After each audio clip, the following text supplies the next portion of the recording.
సరే ఇప్పుడు నాకు ఇది చెప్పండి, మీరు మొన్న ఒక ఇల్లు కూల్చేశారు. ఆ ఇల్లు అది ప్రైవేట్ ప్రాపర్టీ.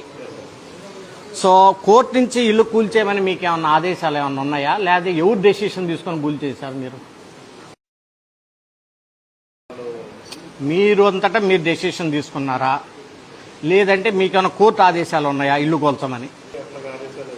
మరి మీరు ఎందుకు కూల్చారు? ఎవరు ఇచ్చారు మీకు ఆర్డర్స్? చెప్పండి.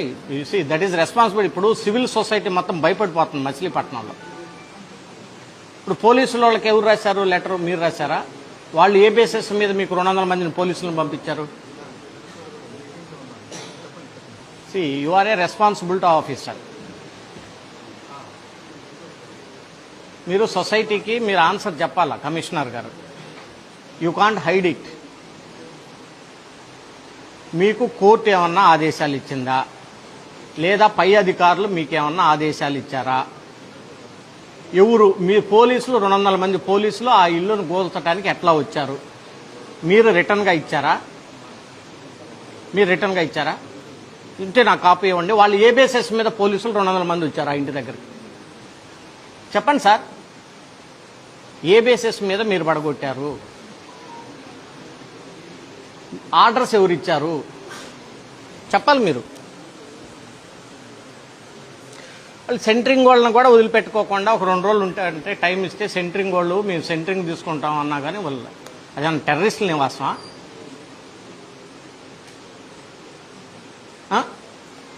ఏమన్నా నక్సలైట్లు ఉంటున్నారా, టెర్రరిస్టులు ఉంటున్నారా ఇల్లు?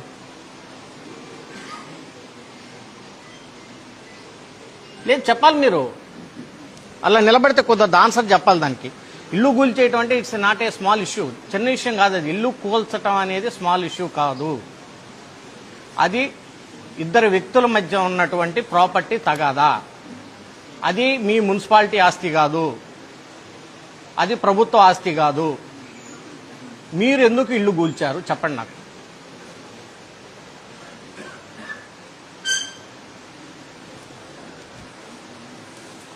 ఏం సమాధానం చెబుతాం సొసైటీకి మీరు చెప్పండి నాకు.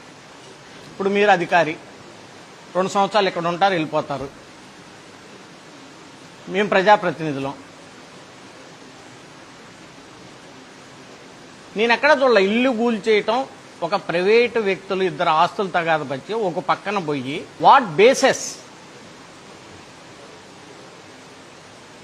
ఎట్లా చేస్తారండి మీరు? వాళ్ళు లేడీస్ కాళ్ళ మీద పడి ఏళ్ల మీద పడి బతంలాడుతూ ఉంటుంటే మిమ్మల్ని అందరినీ పోలీసులందరినీ పక్కకి నెట్టేసి ప్రైవేట్ ఆస్తిని కూల్చాల్సినటువంటి అవసరం మీకేముందండి? ఎట్లా కూల్చారని చెప్పమంటున్నా నేను అనేది. మీరు ఏదన్నా ఒక పని చేయాలి అంటే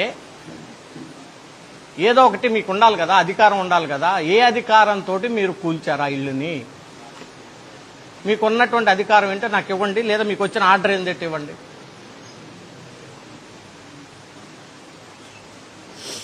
కాదు కాముకుంటే ఎట్లా? ఎవరు ఇప్పుడు అతనికి 40 లక్షల రూపాయలు పోయినాయి. చిన్న కుటుంబం, వెరీ స్మాల్ ఫ్యామిలీ. అతను లైఫ్ లాంగ్ వాళ్ళు పిల్లలు మొత్తం కలిసి చేసుకుంటే ఆ 40 లక్షల రూపాయలు కూడబెట్టుకోగలుగుతారు. నువ్వు 1 గంటలో కూల్చిపడేసావు మొత్తాన్ని, దయాదాక్షిణ్యం లేకుండా. మచిలీపట్నం సివిల్ సొసైటీ చాలా మంచిది కాబట్టి నేను చెప్తున్నా కదా, ఇది ఇంకో చోట అయితే డిఫరెంట్గా ఉండేది. అసలు మీకు సంబంధం ఏంది నాకు అర్థం కాదు. అది గవర్నమెంట్ ప్రాపర్టీ కాదు కదా. 2 ప్రైవేటు వ్యక్తుల మధ్య గొడవకి మీరంతా ఏంది అత్యుత్సాహం ఏం చెప్పినక్కడ మీరు చెప్పండి నాకు.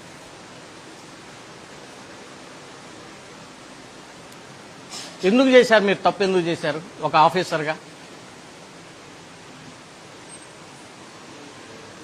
మీకు అసలు పోలీస్ ఫోర్స్ ఎట్ ఇచ్చారండి? చెప్పు. మాకు నెక్స్ట్ అజెండా ఉంది సార్, మేము వెళ్ళాలి. నెక్స్ట్ అజెండా ఉంది. మీకు పోలీస్ ఫోర్స్ ఎట్లా ఇచ్చారు? మీరు మీకున్నటువంటి ఏ అధికారంతో మీరు ఆ ఇల్లు కూల్చారు? ఎవరు ఇచ్చారు మీకు అధికారం? రిటర్న్గా ఇచ్చిందా? కోర్టు వారు ఏమైనా ఇచ్చారా? లేదా పైన మీకున్నటువంటి ప్రభుత్వ అధికారులు ఇచ్చారా? మీరు కలెక్టర్ గారికి ఏమైనా లెటర్ రాసి పర్మిషన్ తీసుకున్నారా? నాకు తెలిసినంతవరకు కలెక్టర్ గారు మీరేం రాయలేదు, పర్మిషన్ ఇవ్వలేదు. మీరు పోలీసు వారికి మీరు ఏ బేసిస్ మీద లెటర్ రాశారు? పోలీసు వారు 200 మంది ఎంబనికి పోలీసుల్ని ఇంటి మీద పంపించి దారుణంగా లేడీస్ని అందరిని కూడా నెట్టిపడేసి ఇల్లు కూలగొట్టారు. మీరు you should give the answer properly. 50 లక్షల రూపాయలు ఎవరు కడతారు? వాళ్ళు తేల్చుకుంటారు. వాళ్ళిద్దరు వాళ్ళతో తప్పు ఎక్సా వయ్యా అది వాళ్ళు తేల్చుకుంటారు. మీకేం సంబంధం?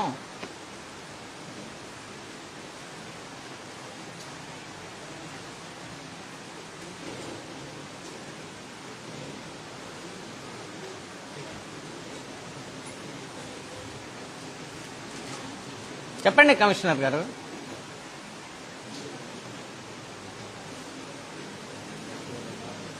ఏం చేస్తారు? అదండి ఇప్పుడు ఎవరు కడతారు? 40-50 లక్షలు ఆయన వాళ్ళ కొడుకు పెళ్లి చేసుకోవాలని ఇల్లు కట్టుకుంటున్నాడు. భయభ్రాంతులు అయిపోయారు మొత్తం. నాకు తెలిసి మీరు చేసింది కరెక్ట్ అయితే నాకు చెప్పండి అంటున్నా కదా. ఇందులో పెద్ద డిస్కషన్ ఏముంది? మీకు ఎవరు ఇచ్చారు పవరు ఇల్లు కూల్చగొట్టడానికి? చెప్పండి నాకు ఫస్ట్. మీకుంటే పవర్ చెప్పండి. మీకు ఎవరన్నా రిటర్న్ పూర్వకంగా ఇస్తే చెప్పండి. పోలీస్ ఎట్ వచ్చింది చెప్పండి. పోలీస్కి లెటర్ మీరు ఎట్లా ఇచ్చారో చెప్పండి. What basis you are given letter to police? What basis they came and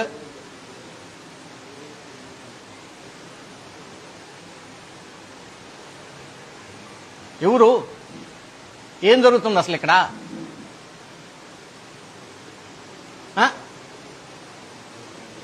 మనం ఫ్రెండ్లీ ప్రభుత్వం అని చెప్పుకుంటున్నాం, ఫ్రెండ్లీ పోలీస్ అని చెప్పుకుంటున్నాం. మీకు ఏదైనా ఇబ్బంది ఉంటే గ్రీవెన్స్కి రమ్మని చెప్పుకుంటున్నాం. కలెక్టర్ గారు ప్రతి సోమవారం రోజు గ్రీవెన్స్ పెడతారు. వాళ్ళు గ్రీవెన్స్కి వస్తే మీరేం సమాధానం చెబుతున్నారో నాకు తెలుసు.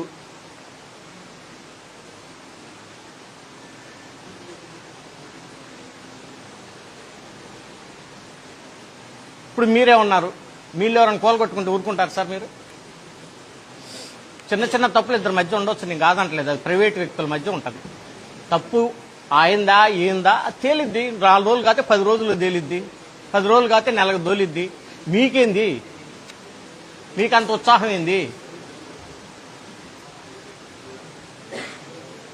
Who are you? ఇల్లు కొనగడతారండి ఎవరన్నా?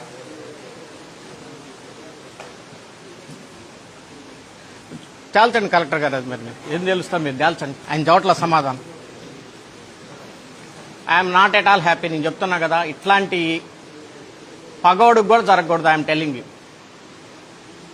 పగోడుకు కూడా పెద్దలు ఏదో చెప్తారు కదా, ఏదో పెద్ద క్యాన్సర్ వ్యాధులు వస్తే మన పగోడుకు కూడా రాకూడదు కదా అంటారు కదా.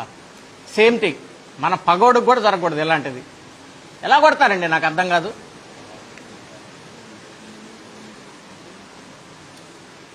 తేల్చండి కలెక్టర్ గారు, మీరు తేల్చండి. అది 100% wrong. You don't have any legal right. You don't have any ethical right. You don't have any administration right. You don't have any right, I am telling.